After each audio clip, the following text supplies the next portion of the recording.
अगर आपकी मोटरसाइकिल में फ्रंट ब्रेक दबाने पर बैकलाइट काम नहीं कर रही है तो आपको उस वक्त किसी मैकेनिक पे ले जाने की कोई ज़रूरत नहीं है, क्योंकि आप खुद ही अपने घर में बिना किसी टेंशन के काम कर सकते हो। कैसे?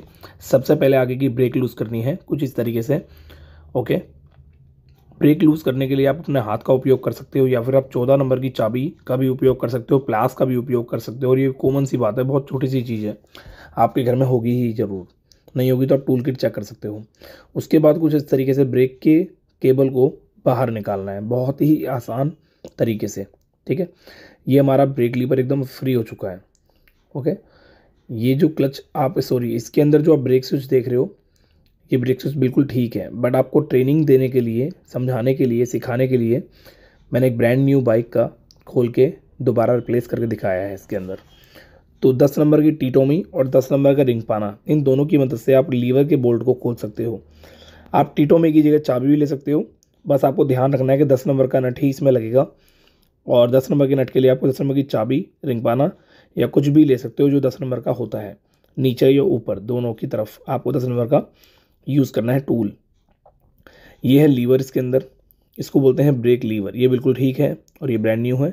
ये है लीवर बोल्ट और ये है लीवर नट। जो हमारा ब्रेक स्विच था उसकी वायर को अलग करना है हेडलाइट के वाइजर को खोल के, बहुत ही आसान तरीके से। आपको मैं आगे हैक वाले दूसरे पार्ट में आपको, मतलब इसी वीडियो के अंदर आगे मैं दिखा दूंगा हेडलाइट कैसे खुलती है। तो कुछ इस तरीके से हमारा ये बाहर आ जाएगा ब्रेक स्विच। ओके, ये मुश्किल से 25-30 या 50 रुपये का मैक्सिमम आएगा। आप ब्रांड न्यू ले सकते हो मिंडा कंपनी का, ये मिंडा कंपनी का होता है। जब हम कोई बाइक खरीदते हैं ब्रांड न्यू तो उसमें मिंडा का लग के आता है, इसमें मिंडा की मोहर भी लगी हुई है, देखो ये प्रॉपर हीरो कंपनी को सप्लाई करता है माल, मिंडा कंपनी जो है। ये बिल्कुल इस तरीके से आपको निकाल लेना है और ब्रांड न्यू लगा देना है कुछ इस तरीके से। मैं आपको दिखा देता हूँ, ब्लैक वाली वायर जो है और ग्रीन वाली वायर जो है वो दोनों मैच करनी है। कुछ इस तरीके से आपको क्लीन करना है जब आप ब्रांड न्यू डालोगे। ये साफ़ है बट मैं आपको दिखाना चाह रहा हूँ ताकि आप समझ लो इस चीज़ को। कुछ इस तरीके से हमें ये लगाना है। अब ये हमारा ब्रेक स्विच लग चुका है। जब हम ब्रेक स्विच को इस तरीके से फिट करेंगे तो चाबी ऑन करने पर, अगर हमने इसके तार लगा रखे हैं तो चाबी ऑन करने पर बैकलाइट डायरेक्ट जलेगी। अगर हमने लीवर नहीं लगाया है तो देखो, ये दबेगा तो लाइट बंद होगी और ये नहीं दबेगा तो लाइट चालू होगी। अब इसका प्रोसेस कैसे है ये मैं आपको आगे समझा दूंगा।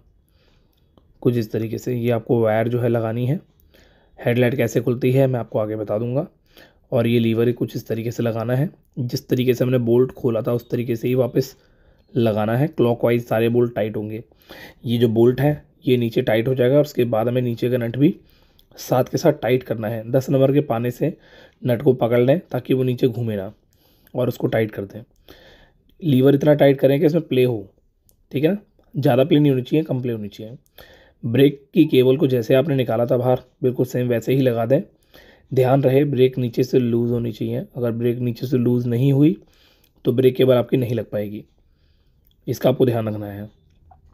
अब ये ब्रेक केबल लग गई है, यहाँ पर ये ब्रेक केबल लग गई फर्स्ट क्लास। इसमें थोड़ी सी ग्रीस का उपयोग करना है बाद में, पर अभी आप ब्रेक अपने अनुसार टाइट करें। जैसे कि आपको लगता है कि हाँ मैं इतनी ब्रेक पे कंफर्टेबल हूँ तो आपको उतनी ब्रेक टाइट करें। दोनों ही ब्रेक की केबलों को कॉम्बी तरीके से टाइट करें। ये BS6 बाइक है और ये हमारी ब्रेक बिल्कुल फर्स्ट क्लास टाइट हो गई है। तो ये हैक नंबर 1 कंप्लीट हो चुका है। अब मैं बता देता हूँ क्या मैं बोलना चाह रहा था आपको। जब हम लीवर दबाते हैं तो बैकलाइट काम करती है, यानी कि स्विच जो है वो बिल्कुल फ्री मोड में आ जाता है। ठीक है, अब उसका जो पिन है वो बाहर आ गई है इस तरीके से। अब हमने ग्रीस भी लगा दी है इसके अंदर और ये हमारा पूरा कंप्लीट हैक हो चुका है। ये बहुत ही ज़्यादा कॉमन है, अगर हम किसी भी दुकानदार पे जाते हैं तो 100-150 का बिल बना देता है वो। किसी भी सर्विस सेंटर पे जाते हैं क्योंकि उसकी लेबर होती है और स्विच के पैसे अलग होते हैं, तो आप ये खुद भी कर सकते हो। तो अब हैक 2 पे आते हैं। दोस्तों वीडियो में आगे बढ़ने से पहले मैं आपको बताऊंगा कारपीएम के बारे में। गैरेज प्रो, अगर आपका मोटरसाइकिल का वर्कशॉप है या फिर आप BS6 बाइक परचेज करके चला रहे हो उसे और बहुत ज़्यादा अच्छी इसकी डिटेल लेना चाहते हो, अगर आपको लगता है बहुत लंबी राइड कर रहे हो, BS6 में कोई सी बाइक, कैसी भी बाइक जिसमें fuel injector system, ECM system दे रखा होता है, तो इसके जरिए आप काफ़ी सारी परेशानियां अपनी दूर कर सकते हो। कैसे? ये क्या करेगा, आपकी गाड़ी में लगकर एक गाड़ी की समस्या के बारे में सारा डिटेल कर लेगा, पूरी गाड़ी को स्कैन कर देगा और स्कैन करने के बाद आपको बता देगा कि गाड़ी में दिक्कत कहाँ क्या आ रही है और उसका सॉल्यूशन भी आपको देगा। इसका पूरा प्रॉपर कॉल सपोर्ट भी होता है और ये बहुत ज़्यादा अच्छा है। मैं पर्सनली इसको अपनी वर्कशॉप में यूज़ कर रहा हूँ और काफ़ी टाइम होगा, 2 साल से ऊपर होगा मेरे को, आज तक इसमें कोई दिक्कत नहीं है। मैंने काफ़ी सारे अमेजोन पर और बहुत सारी चीज़ें देखी हैं, पर जो सबसे बेस्ट लगा मुझे ये लगा गैरेज प्रो का कार पीएम का ओबीडी स्कैनर। अगर आप चाहो तो चेक कर सकते हो, लिंक मैंने डिस्क्रिप्शन बॉक्स में डाल दिया है। बहुत ही बढ़िया छूट चल रही है, तो जाओ देखो, बहुत अच्छा डिस्काउंट चला है, लिंक पर क्लिक करके इसको बाय करो, परचेस करो और मुझे बताओ कि कैसा है आपके लिए। वैसे मेरे हिसाब से तो बहुत परफेक्ट है। इसमें आप स्कैन कर सकते हो सारे सेंसर, एबीएस को समझ सकते हो, एबीएस में कोई परेशानी है उसको समझ सकते हो, और साथ ही आपकी जो थ्रोटल बॉडी होती है, ईसीएम होता है और इंजेक्टर होता है, फ्यूल पंप होता है, इस सब के बारे में समझ सकते हो इस गाड़ी के बारे में, इस गाड़ी मतलब इसके जरिए। ठीक है भाई, तो मिलते हैं आपसे वीडियो में। हैक नंबर 2, ये बहुत ही सिंपल तरीका है। अगर आपकी गाड़ी में सेल्फ की प्रॉब्लम आ रही है तो आप सेल्फ की प्रॉब्लम को सॉल्व करने के लिए सबसे पहले ये 2 तार निकाल लें। ठीक है, स्विच को चेंज करने का तरीका बता रहा हूँ आपको मैं। अब ये हेडलाइट कैसे खुलती है मैं आपको आगे दिखाऊंगा। उसके बाद 4 मुंह की पेचकस की मदद से आपको ऊपर की मोंटी के कैप को खोलना है। ये हमने खोल लिया और ये बहुत ही आसान है, आपको बिल्कुल भी परेशान नहीं होना है। इस वीडियो के ज़रिए आप देख के समझ सकते हो, इसमें बहुत ही बारीकी से समझाया गया है। हाँ, अगर आप चैनल सब्सक्राइब नहीं करोगे तो बात अलग है, वैसे सब्सक्राइब कर लेना। ये हमें टाई बेल्ट को अलग करना है, तोड़ना नहीं है या नहीं काटना है, प्यार मोहब्बत से सब चीज़ें निकालनी है। ये देखो कुछ इस तरीके से हमारे सेल्फ का पूरा कंप्लीट स्विच होता है। हमें एक्सेलेटर की केबल को अभी फ़िलहाल नहीं छेड़ना है और हमने इसकी वायर को थोड़ा सा रोल कर दिया इस तरीके से ताकि ये नीचे ना गिरे, और इसको इस तरीके से हमें खोलना है। वायर को बिल्कुल भी नहीं छेड़ना। अगर आपको लगता है उसी स्विच के अंदर कोई ना कोई WD-40 मार से आपको क्लीन करना है तो कुछ इस तरीके से खोलना है आपको। अगर आपको लगता है ये स्विच ख़राब है, आप दूसरा डालने वाले हो, तो आपको इस वायर को काट देना है या फिर जैसे कंफर्टेबल समझते हो अपने आप को। अब इसके नीचे के स्विच को हमें चेंज करना है, तो उसके लिए हमें 4 मुंह के पेचकस की मदद चाहिए होगी। अब कुछ इस तरीके से छोटा सा पेच है इसके अंदर। इस पेज को हम क्या करेंगे, जब हमारी गाड़ी में सेल्फ काम नहीं करता है तो ज़्यादातर मौसम में, ज़्यादातर मतलब तरीके से अगर देखा जाए तो ये स्विच ही ख़राब हो जाता है, क्योंकि ये बहुत ज़्यादा यूज़ होता है इसीलिए। वैसे इसमें 2 तरीके हैं, स्विच भी अलग से आता है और ये स्विच जो है ये पूरा कंप्लीट भी मिल जाता है। जैसे मान लो आपकी गाड़ी में एक्सीटर की जो केबल है उसमें बहुत ज़्यादा ही प्ले आ गई है, तो आप चाहो तो ये मोंटी चेंज करके, या बटन आपकी गाड़ी में दिक्कत कर गया है तो आप चाहो तो मोंटी पूरी चेंज करके प्रॉब्लम को सॉल्व कर सकते हो। मतलब पूरा ही अगर बात की जाए सेल्फ की स्विच की तो 150 या 130-140 रुपये के आसपास का आता है। और वो रेड कलर का जो बटन है वो भी मिलता है, ये मैं आपको आगे वीडियो में बता दूंगा कैसे उसको चेंज करना है। सबसे पहले मैं आपको समझा रहा हूँ कि आप सेल्फ के स्विच को कैसे चेंज करें, और ये आप खुद कर सकते हो। अब जो हमने रोल किया था वायर को वो हमने वापस से निकाल लिया, ये समझ के कि हम अब इसमें नया स्विच डाल रहे हैं। ठीक है, एक्सीटर की केबल को हमने अपने अनुसार टाइट कर दिया, इसको ज़्यादा ऐंठ के टाइट नहीं करना है। एक्सीटर की जो थ्रोटल था, इस थ्रोटल को हमने इस तरीके से लगा देना है। अगर आप चाहो तो थ्रोटल में ऑयलिंग भी कर सकते हो, ग्रीस का इस्तेमाल आपको बिल्कुल भी नहीं करना है यहाँ पर। और ये कुछ इस तरीके से हमारा ये लग गया। हैंडल में ऊपर एक हॉल देख रहे हो आप, उस हॉल के अंदर ऊपर का जो माउंट है वो उसमें अटैच होगा कुछ इस तरीके से। ये देखो एकदम फर्स्ट क्लास। अब वो जो हैंडल में जो हॉल आप था देखा था आपने, उसमें जब माउंट हो जाएगा तो उसके बाद इसमें मूवमेंट नहीं रहेगी, मतलब प्ले नहीं रहेगी बिल्कुल भी।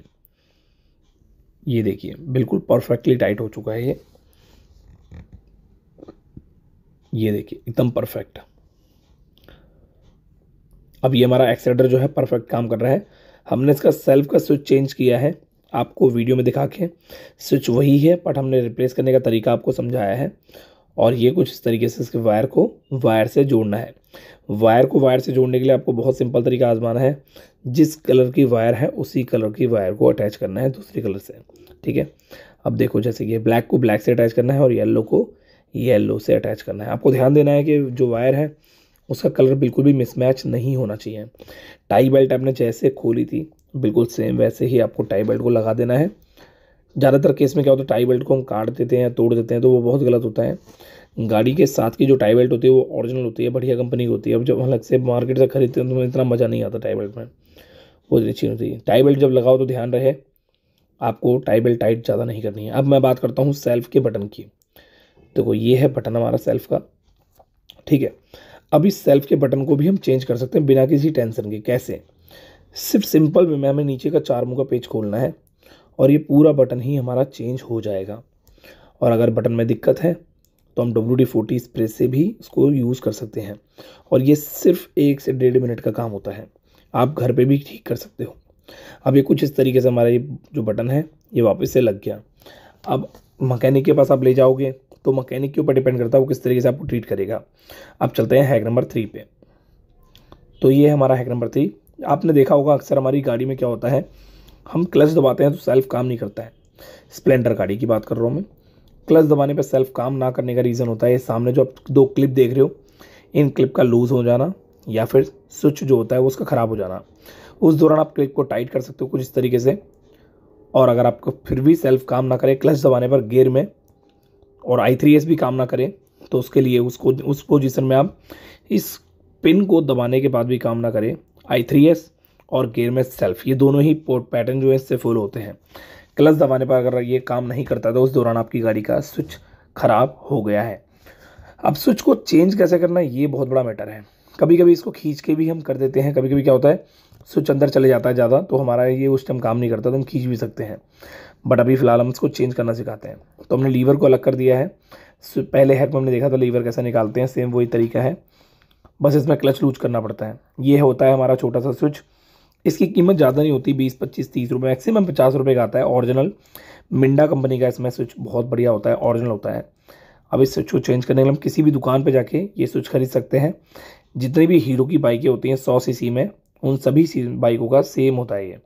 बजाज की बाइक का बिल्कुल डिफरेंट होता है, और जितनी भी यामा वगैरह इन सब गाड़ियों का अलग अलग होता है, बट हीरो की सभी गाड़ियों का सेम होता है। जब आप उंगली को हटाओगे तो हमारी गाड़ी का गियर में सेल्फ काम करेगा, और जब आप उंगली को दबा दोगे तो हमारी गाड़ी का गियर में सेल्फ काम नहीं करेगा, ध्यान रखना।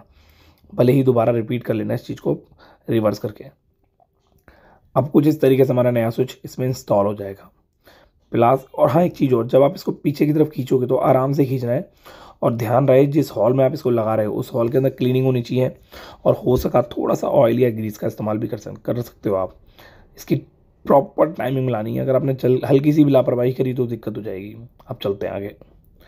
अब यह है हमारा हैक नंबर 4। इसमें हम आपको बताएंगे हेडलाइट की रोशनी को कैसे चेक करते हैं, और हमारे पार्किंग बल्ब को कैसे चेंज करते हैं। देखो 12 नंबर के बोल्टों को बाहर निकाल लेना है, वाइज़र को तो मैं आपको बता ही दूंगा बाद में।